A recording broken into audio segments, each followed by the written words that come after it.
my skin so gorgeous. We thank the life gorgeous. Thank the life gorgeous. I love the life gorgeous. Its torso is so tight. Ladies and gentlemen, welcome to Life Gorgeous. This is where I share my magical life in hopes of improving your life. Very special guest, Ann Snyder, the daughter of the great broadcaster Tom Snyder. Tom Snyder had the Tomorrow Show on NBC, then the CBS Late Late Show. He retired, and then a young guy named Kilborn came in. Pleasure to meet you, Ann. It's so nice to meet you too, Craig. I had such fun last night. I watched the show that you did with my dad. Oh, cool. He had you on right before you started, and yes, the chemistry was so cool. And I just have one question I want to ask you. I know this is about you asking me questions. Who did pay for that dinner at the end of the day? I think I did. I know I did. But he was a regular there. The Grill on the Alley in Beverly Hills. Fabulous. You must go there now with your well, they actually follow me on Instagram, and it's a very cool spot. The last time I was there, I had lunch and I saw Dustin Hoffman there. Kind of an industry place. Oh yeah, it's a little bit of a conclave still in there. Yes, a good vibe. Very good. I have a lot of questions before we get to your father, who is a legend and really unique broadcaster interviewer. I want to tell people where you live. Tell them where you live and where you're at right now. Right now, I am in South America, the other America, and I live in Uruguay, little country at the very tip of South America, nestled between Brazil and Argentina. I say Uruguay. I don't know how you just pronounce it, but that's okay. Uruguay. And it's the Switzerland of the South. It's very special, and they have a lot of renewable energy there. They're a leading country for green energy. Is that correct?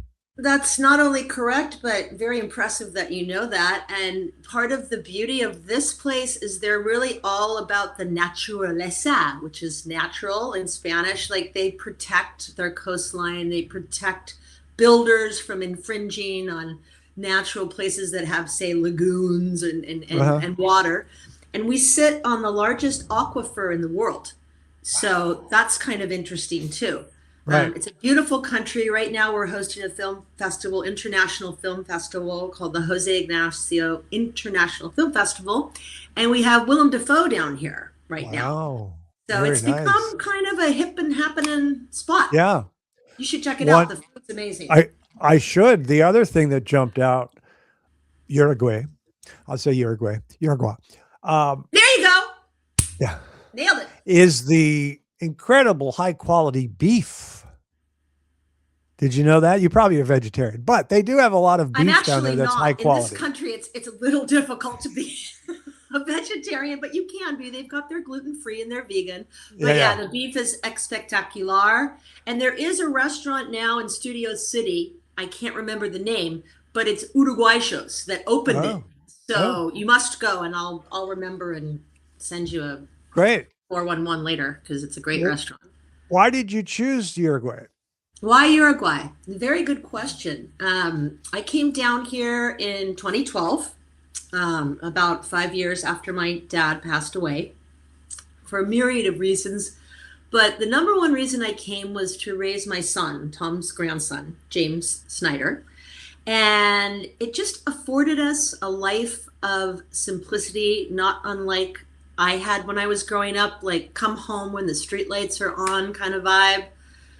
He was able to go out freely with friends. At like 14, 15 years old, he could ride a bus till 1 or 2 in the morning, walk around, rode his bike to school. And to be honest with you, I had been living in Maui in Hawaii. Yeah. I was a certified Pilates instructor, and I sold my studio and decided to come down here. I had never been here before. kind of like dad, a little bit of the pioneer spirit. So I grabbed my dog and my kid and 5 bags and rented out my house and said aloha ciao, and came down here thinking it was just going to be for like a gap year, just to kind of check it out. But my son just thrived here. He absolutely thrived here. Like the male energy that I was lacking as a single mom was really nice.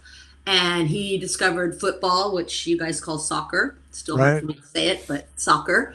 And yeah, so we stayed, and he's grown up here, and it's an amazing place. I highly recommend it to anyone that wants to just take a break. You sound fluent. It's Spanish, I assume. See?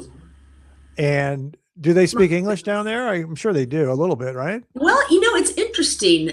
One of the things that I did when I came here is I started a show called Por qué Uruguay, which in Spanish, por qué means why, like if it's all together, or por qué, because. So I started the first English-speaking show here on the radio. Oh, cool. And at that time, they weren't quite there. I had pitched it as a television show, but they weren't ready for that yet in 2012. But now they've actually circled back with me, and it might go on TV here. So cool. Long-winded answer, yes, people speak English. So let's jump into your legendary father, Tom. Okay. You're working on a documentary on him. Tell us about that.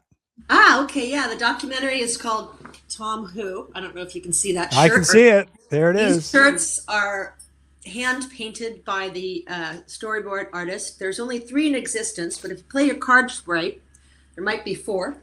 I have one. Brian Williams, who's the executive producer of the project, has another one, and my son. The Brian Williams, right? The Brian Williams, who, not unlike my father, was an outlier that was kind of castigated for something that wasn't right. He's a proponent of truth and stuff like that. So the documentary is basically about my father, his effect on journalism, and harkening back to the way that journalism used to be.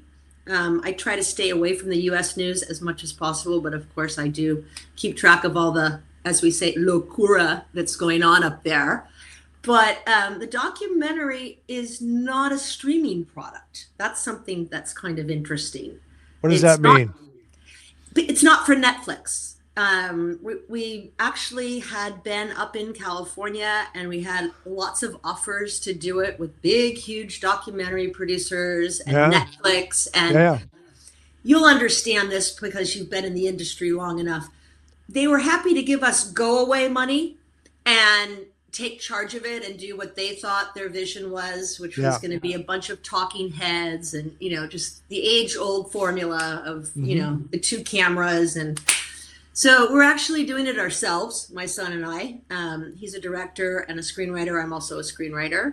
And it was a long journey to get back to where it needed to be. And we realized, Craig, that it's not a product for us. It's a legacy. It's a passion project. Right. But we're like really true independent film people. And oddly enough, there's this crazy resurgence of independent creator-owned projects coming along. Right. So where we are in it now is we're doing it ourselves. We're releasing it ourselves in theaters. It's going to go to theaters, and then it'll go on a DVD. Right. So that's eventually, great. Maybe it'll get its way to Netflix. But for now, great. You have total freedom, total control. We have total freedom and total ownership. But I want to, remind the viewers out there that, may or may not be filmmakers, just going a little off topic for a second. It's okay. You guys can do, if I can move to freaking South America and produce a documentary about an American journalist, whatever y'all are doing, you can do it. Absolutely. So one of the obvious questions is, do you know, as the daughter of Tom Snyder, how unique he was as a broadcaster? Are you aware of it's his personality, it's his persona, it's the way his mind works? I know him as an interviewer. I know he started in news as an anchor, but I know him from the Tomorrow Show and then the Late Late Show. So are you aware of that he's pretty special as far as different than others? More than aware. He was, and probably is, one of the last bastions of truth in journalism that we had, aside from Brian Williams, who I will put in a category with my father because I believe he deserves to be there. But I did realize that as the daughter of him, watching him interact and the way that he treated, say, the crew members or anybody that we would come in contact with, if somebody would come up and say something at a restaurant, he was super honest. Right. And as far as him being unique, he was in that he stood up to power and he told the truth at the risk of his own career. And he wasn't afraid to call out executives. He wasn't afraid to call out Larry King when Larry King did him dirty. But then again, at the end of his run, he gave Larry King a pass and said, you know what, you're out of the penalty box. I'm not going to keep you there. So he was unique in that he showed you who he was. And he said in the first show, you know, I'm going to be honest to you and I'm never going to talk down to you. And I'm going to tell you the truth as much as I know, you know, and he never broke that promise. I think it might have been the show that you were on in the beginning rant. It wasn't really a monologue that he did on his show. It was more like a rant of things that were pissing him off or what he did that day. And he apologized to the journalist that had asked him a question at lunch about who was taking over the show and when you were coming in and when he was leaving. There was this whole hubbub.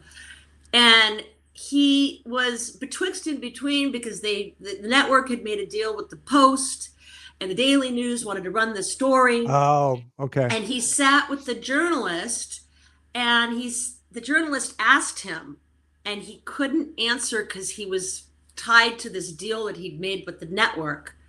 And later on, the journalist called him up and my dad apologized and said, you know what, I lied. And he came on the air and said, I lied and I apologized publicly. So that made him really unique because he was so wide open and so honest about himself. And I think the empathetic bone that he had that was put in him very young is what served him, because I think people felt safe with him when they sat down.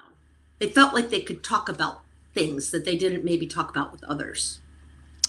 Just to let people know who are listening, Tom Snyder from the Midwest, like a lot of great broadcasters. I believe he was born in Milwaukee, went to Marquette University. Yes, he did. I just have to tell you a little side note, and then I'm going to ask you something. Cool. I try not to criticize, I certainly try not to criticize fellow broadcasters or late night hosts. And I even try not to privately, I'll say, I don't like this actor, or I like James Spader and this action star doesn't do it for me. But I have at least once on my podcast mentioned, and I do it in I think a polite way. There are broadcasters who are what we call solid, which means average, but they might overachieve. And I always thought that Larry King was solid. I didn't think he was a super talent. Like I think Bob Costas is infinitely more gifted. But that's just a side note, because I think Tom is talented and again, I want to ask you about his laugh, and did you hear that around the house? But I'm going to save that for a second. But what are you able to tell me? I didn't know about the issue with Larry King. You mentioned it. Are you able to talk about it, or you want to move on from that? No, I'm fine to talk about it. My dad was saying that, let me see if I can remember the phrase because it's really good. Oh, the two things I like most about Larry King are his face. But at the end of his run on his final show, and viewers can Google this because it's on YouTube, he does say, because Larry King manipulated David Letterman into saying something that was totally out of context during a station break. And when I remember that. David Letterman came back Letterman was mic'd up. And they weren't recording, or they were recording, sadly, but something like that. And Dave said something about is what he did. Yeah. David thought he was responding to a different question than what was asked. Right. And it caused a huge thing that Tom and Letterman hate each other. Like this whole thing that was total bullshit, by the way. My dad loved David Letterman till the day he died. And David Letterman is a huge supporter of the documentary too, in kind of an angel background way. Like he's super down. I've talked to David. He's awesome. He's a really cool guy. And so, at the end of the day, my dad was a forgiving person, and he said, Larry, I'm going to open up the penalty box and let you out, but don't do it no more. Right. So, that did happen. And, he was at CNBC. I will say this. My father was approached by Ted Turner prior to Larry King. Ted Turner wanted my father to do that would have been great. Yeah. Well, I'll tell this because it's kind of an interesting story, and it speaks to agents and agendas of agents, and how they can do you dirty even if they're representing you. Larry King, I know about this, okay? So there was a gentleman by the name of Ed Hookstratton who was very well known. He handled Johnny, he handled Brokaw, he handled a bunch of the big guys back at Bryant Gumbel. And Ted Turner went to his office because he wanted to talk to him about the possibility of my father, who had left the Tomorrow Show at this time. This was before the radio show, on ABC radio for years after the Tomorrow Show, in between late night. So he went to the office, and Ed did something that maybe the young guys won't understand, but we can understand. He sat him out. Like, he was in the lobby in reception, Ted Turner, for 3 hours waiting to talk to Hookstratton, who was on a call, couldn't do it, whatever, and he finally left. Okay. Oh, wow. Ed never told my father about this. Unreal. At the time. He found out years later about it, and he was very upset. So, like Pamela Anderson's agent told her she was so wrong for Showgirls, and so she went and got another agent, and we know what happened. So yeah, so he was actually meant for that spot. Unreal. He would have been great. I know, but then he wouldn't have done the Late Late Show. So. Right. So I want to ask you about growing up. First of all, did Tom laugh around the house to that bellowing laugh, that big, huge laugh? Yeah, he would cackle. Yeah. Yes, I can do the laugh. Not as good as Danny Aykroyd, but I can do the laugh. That's right. I can do the laugh.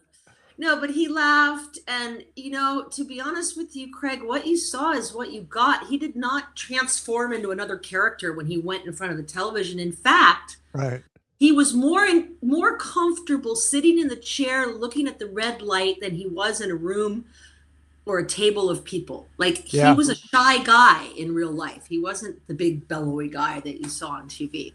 So, yeah, it's funny you mentioned that. When you say looking at the red light, he had a very unique quality. And I think of other broadcasters who don't do this, but he would look in the camera and he was talking to the person watching, each person. It's hard to describe, but he had a connection on the camera. And great interviewer. So in 73, I believe, this Tomorrow Show started in LA, and then 74, it went to New York. And I don't know how old you were then. I was 10. 10. So you were in LA the entire time the Tomorrow Show was in New York? I was living with my mom. They had joint custody. They never went through. That's another really good thing to know about my dad, is that they had joint custody and nobody ever went to attorneys. Like, I could see my dad whatever I wanted. It was super chill. He was very respectful of that. Right. But yes, I stayed with my mother in California, but I'd spend every summer in New York. Right. So, when I got to be a teenager and the show was having bands and stuff like that, that was super fun. Because I got to meet bands that I was a punk rocker rebel when I was a child. Did you ever meet anybody from Tom Petty's band? It's funny, I did. I know about this. Tell is us. a story I've told before, but I will never tire of of telling it because in fact, I just might have a picture of that particular night that happened. I don't know if you can see this, Oh but it's yeah, that's backstage. right. I'm 15 years old here, and that, oddly enough, was the same night that Tom Petty and the Heartbreakers played on the show. And they played, and Stan, the drummer, kind of thought I was cute, realizing I'm 15 and my dad is who he is. Okay, so Right. bearing that all in mind. So he's like, yeah, you can come to the garden, Madison Square Garden. I don't even know if it's called that anymore. It's probably some corporate name now. No, but it's Madison Square Garden. It's still okay. You can come to the garden and get in the limo and this and that. And my dad looked at him and said, not on my watch. She's fucking 15 years old. You can forget it. Right, And right. I was so destroyed. I'm like, God, you're so uncool. I was there with my best friend Kate. We were all like, yeah, we're gonna go to Tom Petty. We're going in the limo. And he's like, no, you're not. You're going home. That's funny. So, That's funny. yeah. That's funny. So you said Tom Snyder put David Letterman on TV for the first time. It's true.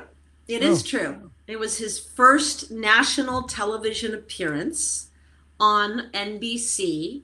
They did a show on comedians. I think this was like 1976-ish. Right. And it was after they took this is before the morning show, before any of that. He was writing comedy Correct. in California. Writing for other comedians. And Mary Mitzi Tyler Shore- Moore. He wrote for Mary Tyler Moore.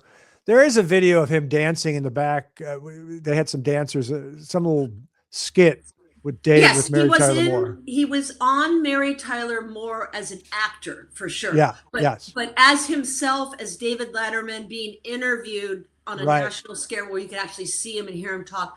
The Tomorrow Show was first, but good on you for knowing about that Mary Tyler Moore. Not many people know that. Yeah. And that's another day, story for another day. So yeah, they were doing a show on comedians and they went out to the Comedy Store, and at that time Mitzi Shore had given him an opportunity to go up there.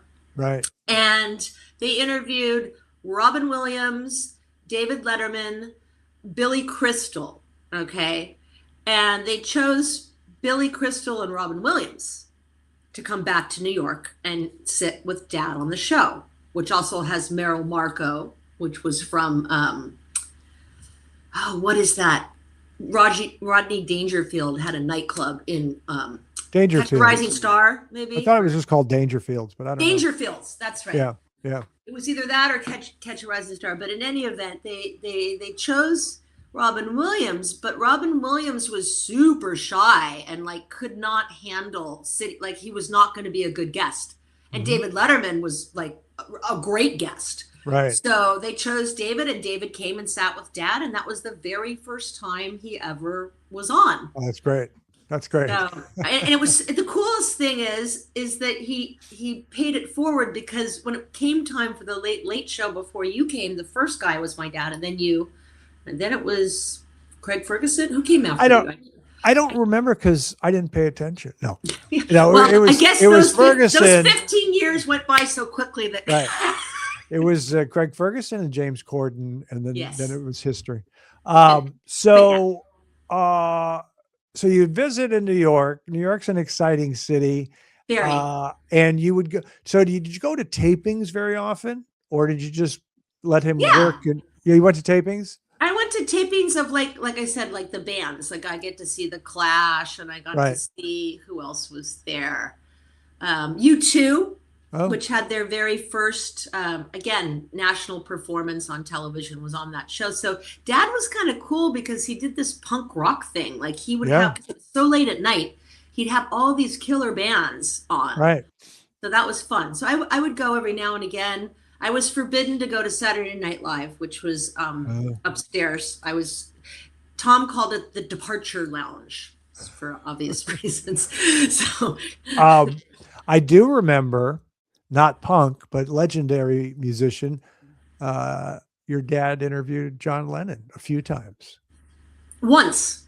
Oh, only Yeah, once. one time I saw a video. It looked like one was color and one was black and white, but okay, just once. one time only.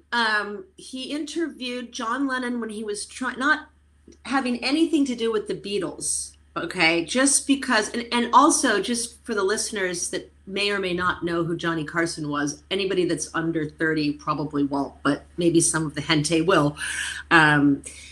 Johnny Carson had an edict to where if there was a guest that was going on his show, it couldn't go on Tom's show, and he got first veto if guests came through.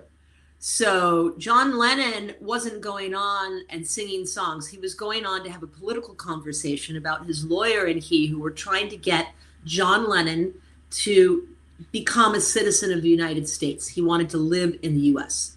Yeah. And there was a whole story about marijuana that was found and the police in England. I think the interview is probably on YouTube. People can go. I think it is.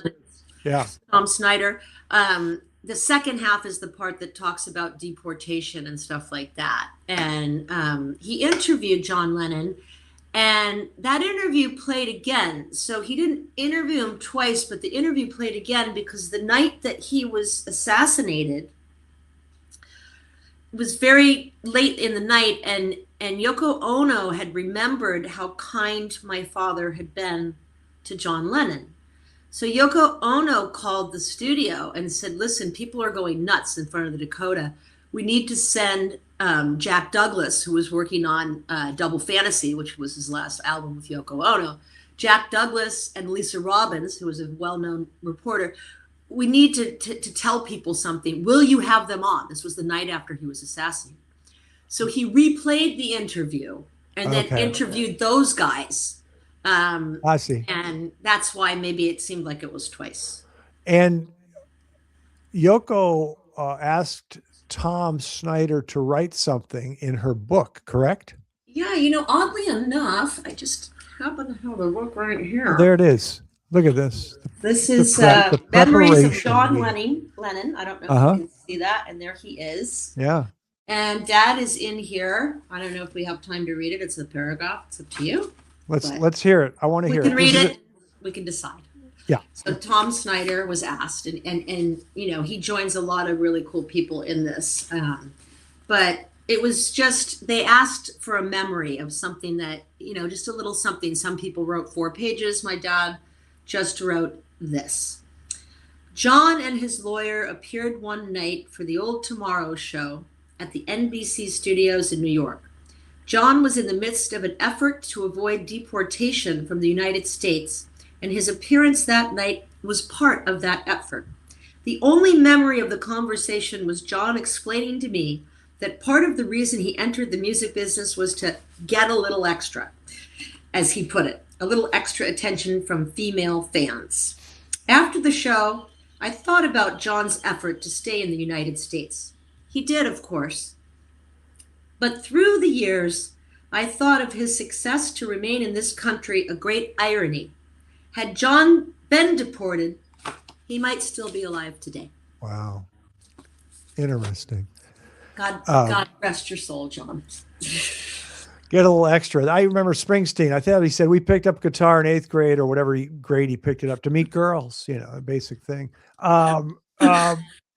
Hey, what's the Patty Hearst story? Yes, I actually have a Patty Hearst story. F. Lee Bailey, part of this is F. Lee Bailey actually guest hosted the Tomorrow Show at one point, which is famous lawyer, F. Lee Bailey. Defended her.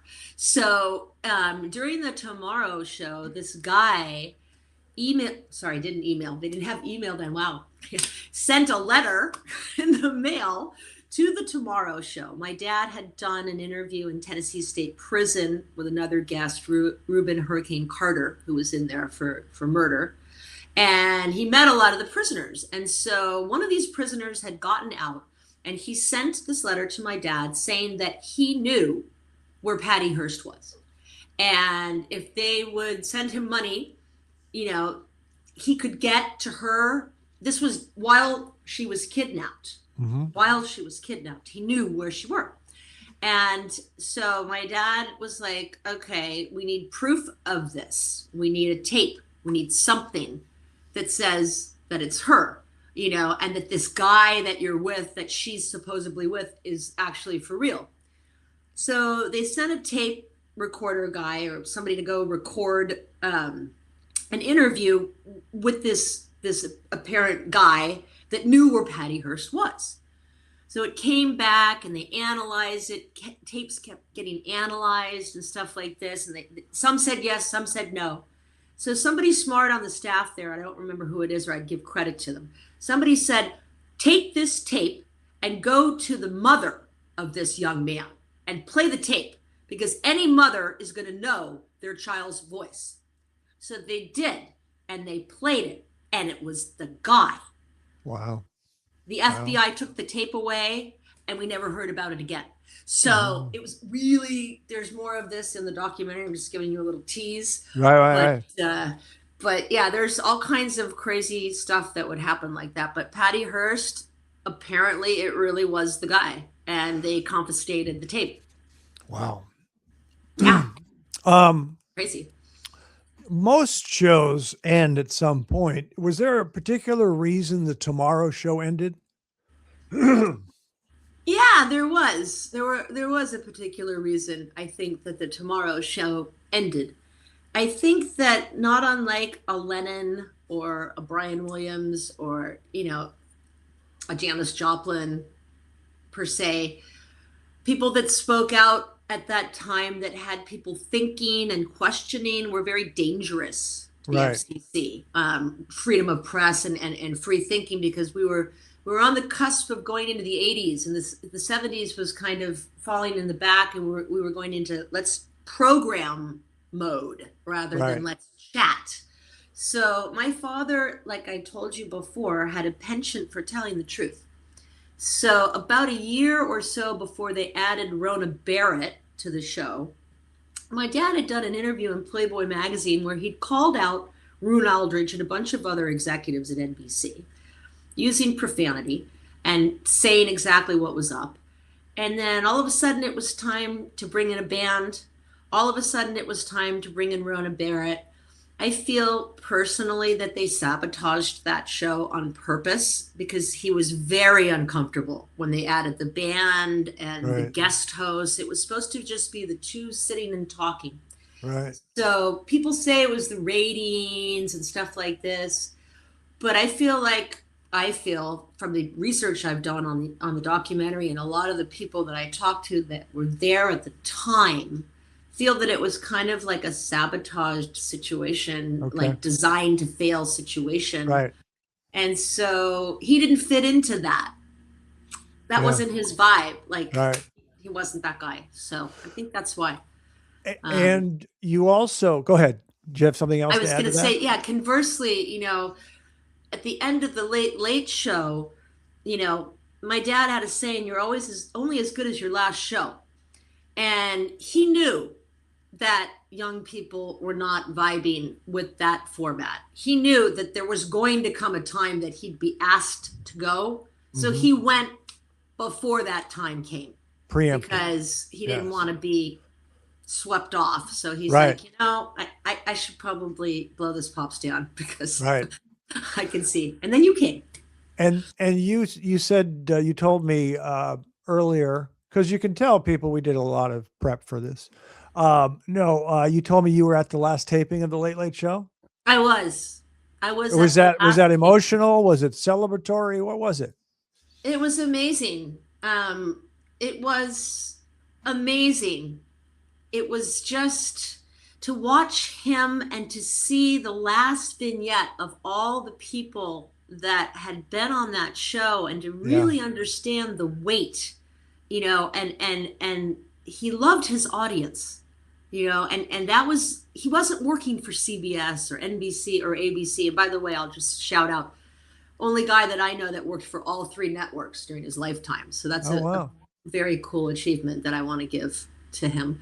But, that night was very special. It was myself in the control room, and, when he came on and he did his final thing, Dennis Miller was the guest. Cool. Dennis Miller was awesome. Right. And I was there, and, I will share this. I had a little problem with extracurricular activities. And I had just gotten out of rehab. They let me out to go and see my That's dad's great. last show. That's great. And at that time, it was really special because you couldn't get a pass or leave, but they let me. And I will say this too, because it's important to say, he never missed a night except for the night he took me to the rehab. Oh, wow. The only night he ever missed in his entire career. That's amazing. So, well, yeah. I don't know how, I know you're working on the documentary. It's going to be special. I don't know when you'll finish it, but I can't wait to see it. yeah, thank you. No, we've really got a lot of support. We've got support from Alec Baldwin, who's another person that's kind of an outlier. Yeah. He's in there. And, again, it's not a lot of talking heads. It's more about our legacy, myself and my son. Yes. Some things happened at the end of my father's life that weren't great, that changed the life of my son and myself. We're going to talk about that in the documentary, but he was a victim of elder abuse at the end of his life, and that's something that a lot of people don't know. And there's a reason that he kind of just disappeared. Yeah. So that's a little tease for that. Sounds good. I look forward to it. Pleasure meeting you. It's a pleasure to meet you too, and thank you so much. I know we correspond on Instagram, but good luck with the documentary. Thank you very much, Craig. That's our show, ladies and gentlemen. Ann Snyder, the daughter of Tom Snyder. Thank you. We'll see you next time. And remember, young people, I'm proud of you.